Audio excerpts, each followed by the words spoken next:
faith when you're in person with somebody, not just in a virtual world, but in person at work and at school, in the classrooms, and in your neighborhoods, and with friends, and with family.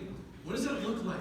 And how do we help ourselves and our kids hold on to faith in a world that is increasingly becoming more and more difficult and hostile to the things of God, in which we live in a world where the lines of biblical truth are blurred and confused, where morality is being defined by individuals and not by God.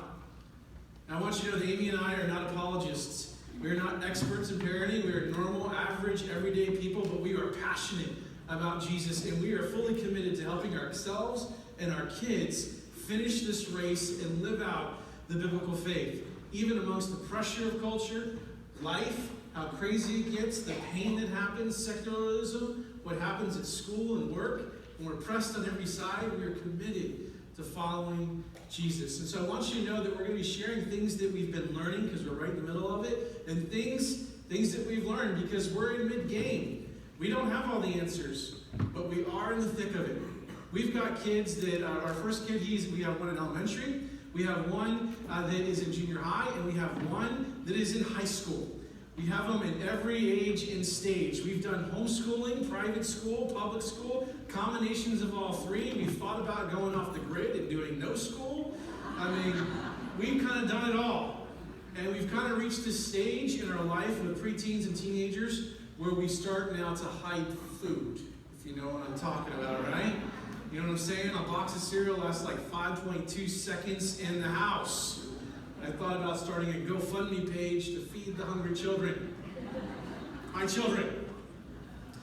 We spend as much time in the car shuttling our kids around as we do in our house. Amy is like uber mom. And so we get the crazy. We get it, what it's like to have especially teenagers and young adults.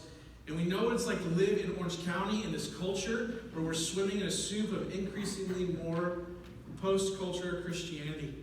We get it, we understand. And we want to help our kids, and we want to help ourselves hold on to our faith. This week, as Amy and I were writing this message and preparing, we took a poll of 50 Saddleback families, around 75 kids total, and we asked them just 2 questions. And these kids range from second graders all the way to seniors in high school. And we asked 2 questions. We said, what are the challenges you face to live out a life of faith, and how can we help you? And we got a number of responses that came in. And so I want you to know that Amy and I, as we're going through our message, we're going to actually be quoting some of the teenagers, things that they have said, because we want you to hear their voice. We want you to hear what it's taking for them to stand for God. The Bible talks about that we're in a race, that we're running this race of faith. And part of running that race of faith is taking a stand for what is right, for what is just, for what is honorable, taking a stand for God. Look at your outline, Isaiah 7:9. The Bible says this: if you do not stand firm in your faith, you will not stand at all. What kind of faith does it take to stand firm? What kind of faith does it take to believe when no one else will believe? And how do you stand firm in the midst of circumstances? And what it is that you need to build in your faith?